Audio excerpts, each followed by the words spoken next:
Way of the House Husband is great, and if you haven't seen it yet, you're doing yourself a disservice. Hell, if you want, read the manga if that's more of your style, but I have to talk about how great the show is. It's been a really long time since I've watched any anime, in fact about 4 years, and the last one I saw was the first episode of My Hero Academia, and this show was right up my alley. In fact, it reminded me a lot of the Yakuza game series, another great piece of content to enjoy and you should check out, and the two protagonists were more similar than I thought. This is my analysis on The Way of the House Husband, including the themes within the show, similarities to Yakuza, and its humor. Goes without saying, but there are spoilers ahead about the show and the games, so if you want to go check out the show first and binge through it, which would take a little bit more than an hour, go watch it and come back.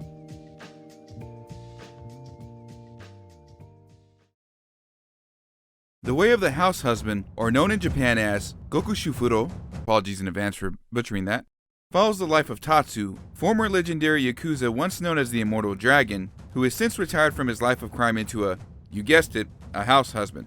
He is married to a woman named Miku who works as a full-time professional designer, and they have a pet cat named Jin. The show follows his misadventures as he adjusts to his normal life, whether being stereotyped because of his demeanor or the way he dresses, babysitting and not being able to relate to the child he's babysitting, taking on an old rival in a cooking contest, getting along with his father-in-law, or trying to help his wife relax after a long day of work.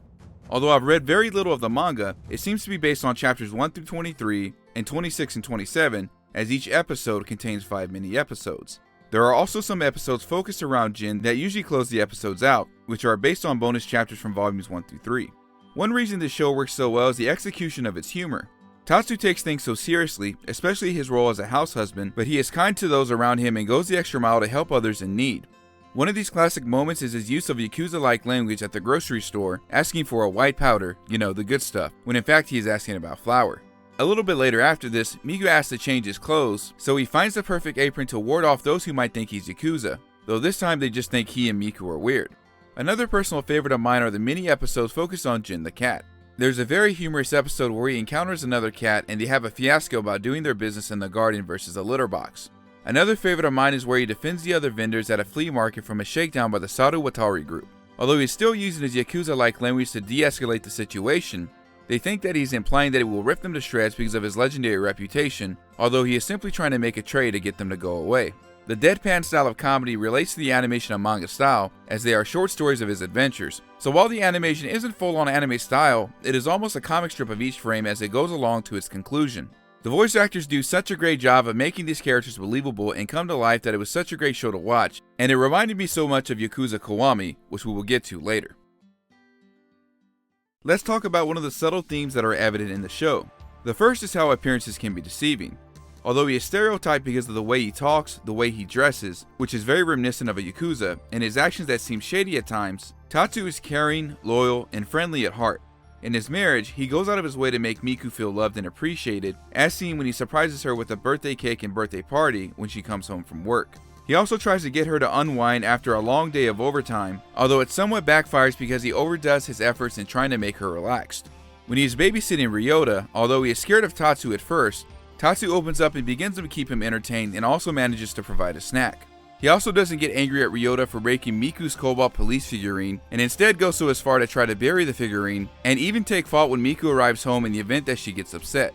Tatsu has another run-in with Officer Nagai after witnessing a deal between Tatsu and Masa. When he trails him to a closed restaurant, he soon discovers that he crashed in on a birthday party for the chairperson, and that the deal was Tatsu giving Masa homegrown basil.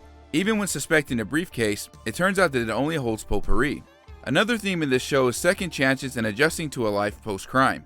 This is obviously evident not only in Tatsu's day-to-day life, though he manages to do better over time, but also in the cases of Torajiru and Torihabari. Torajiru is released from prison and meets Tatsu and Masa, who are out shopping and stumble upon his food truck. Because of Tatsu taking out his crew while he's in prison, he's now forced to run a food truck.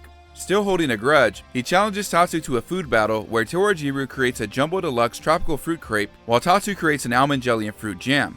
In the manga, it is implied that after this food war, he goes on to respect Tatsu for becoming a house husband despite their initial encounter. Tatsu sees Torihabari working in the supermarket, who goes on to explain that the group shut down due to her husband passing away the previous year. After knocking down cans, Tatsu helps restock them, and while she perceives this as mockery, he was actually letting her know that the tomato can was in the wrong section. When realizing he is serious about having left the Yakuza, she and her men apologize when he points out that he was double charged, and offers him credits for the points if he brings his receipt in next time.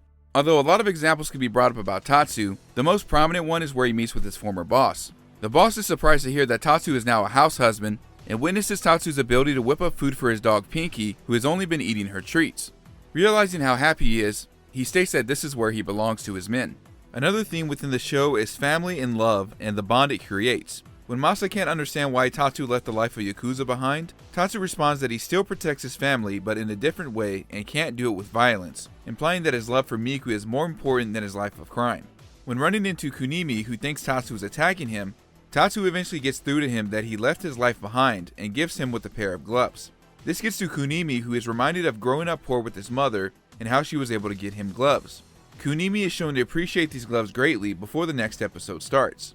As mentioned before, Tatsu goes so far as to make Miku feel special for her birthday, decorating their home and baking her a cake. Although he still favors the suits that he likes to wear, he realizes that Miku is right about him being way too intimidating and buys a polycure apron to please her. This excites her and gets her to want him to strike a pose and quote something from the show. When he has Miku follow him around from shop to shop, he reveals that this is his 10th time to try to win a vacuum cleaner, and although he only wins the 5th prize, him seeing Miku happy is the real first prize to him. Although Miku's dad didn't like Tatsu at first because of how much he cared for Miku and worrying about her getting hurt, he goes on to try to bond with him by playing a father-son game of catch. When he is hurt by Tatsu's pitch, Miku's dad is simply happy to finally play a game of catch that isn't one-sided. Although he isn't doing this for anyone directly related to him, Tatsu dresses up as Santa for the community Christmas party, calling himself Immortal Claus, and brings fancy food for the children and their families. It is clear that Tatsu cares for his community and is good at heart with his selfless act, fully embracing the house husband role. Tatsu also picks up a part-time job at Cafe Jingite to save up to buy a present for Miku, putting her needs before his. Also, as mentioned before, Tatsu goes on to try not only to make Miku relax because of overtime wearing her out, such as using a wire massager, citric acid, heated eye mask, bubble wraps, and a foot massage mat, but also cooks 10 different meals for her beforehand. Miku also goes so as far to try to return the favor for Tatsu with the help of Masa for his birthday, but they make a mess and almost ruin the birthday celebration. However, seeing it that it was done out of love and care, he reuses the cake that Miku made for the party and salvages the celebration, while also being given new gifts by both of them.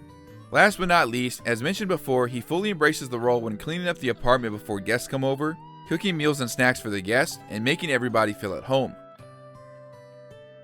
One of the other things that cannot go unmentioned is so many similarities that this show shares with the Yakuza series, also known in Japan as Ryu ga Gotoku, translated to like a dragon, more specifically my experience with Yakuza Kiwami.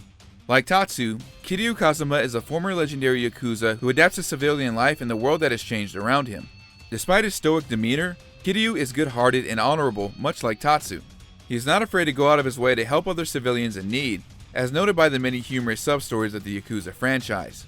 Kiryu also cares for those that are close around him, whether it be his adopted daughter Haruka, whose counterpart could be the brief appearance of Ryota, and Kiryu actually introduces Haruka to a gambling game, or his friend Shinji and love interest Yumi. Interestingly enough, there is a sub-story in Kiwami which can be argued that has a counterpart to the Way of the House Husband's Masa, the sub-story being called The Yakuza's Apprentice, involving a character named Kano. Kano is aware of Kiryu's legendary reputation and wants to be his apprentice, although he gets into schemes that usually involve Kiryu having to take care of his messes. Ultimately, Kano goes on to lead the Yakuza life for good and realizes that he isn't cut out for it. This is very similar to Masa being an old member of Tatsu's gang and getting into trouble with a small group of thugs, which Tatsu manages to scare off with his DIY book. Despite Tatsu telling Masa that he has to finish what he started, he asks Tatsu to teach him his ways, which Tatsu does go on to take him under his wing. Another interesting sub-story from Yakuza Kiwami is called Badass Dads, where a young woman interviews Kiryu, Date, and the florist to see which one is worth of being called bad. Kiryu's final answer of, "Truth is, a carefree guy without money or family doesn't limit himself to societal standards, that's a true bad boy," and before that addresses that the common sense masculinity invented by society, that you have to have financial power and a loving family to be a true badass man, doesn't matter. This is something very evident in Tatsu. He is comfortable in his role as a house husband and the way that he wears an apron over his suit. He doesn't care what people think of him as a house husband, and is proud to be one because he himself doesn't conform to societal standards of what he should be. As long as he is happy with Miku, nothing else really matters. One final comparison that cannot be overlooked is Goro Majima, Kiryu's rival turned friend. After Kiryu is released from prison and returns to Kamurocho 10 years later, it is Majima who inspires him to keep his skills and wit sharp. Majima works for the Shimano family while Kiryu works for the Dojima family, both subsidiary families of the Tojo clan. Majima's counterpart is certainly Torajiru, a legendary Yakuza who is Tatsu's rival, as Majima himself is also legendary. What's significant about this is that Torajiru wears a suit in his appearance, which is very similar to Kiryu's suit from Yakuza 0 and Yakuza Kiwami, which could be a nod to this video game series. Part 2 of The Way of the House Husband is on the way, and I cannot be more excited for it. I highly recommend either watching this show or reading the manga, as you will definitely enjoy it. Also, if you haven't, I also recommend playing the Yakuza series, as if you like one of these, you will also definitely like the other, and honestly both. I'll also be covering Yakuza and some other aspects later on in future videos, but if you want to enjoy a story about a tough criminal adjusting to new life with plenty of humorous situations, then look no further. Let me know what you guys think in the comments down below, and what show should I check out next. If you enjoyed the video, please consider subscribing, commenting, liking the video, and sharing it with your friends, as these all help my channel grow. Thanks for watching, stay beautiful, stay awesome, and we'll catch you around next time.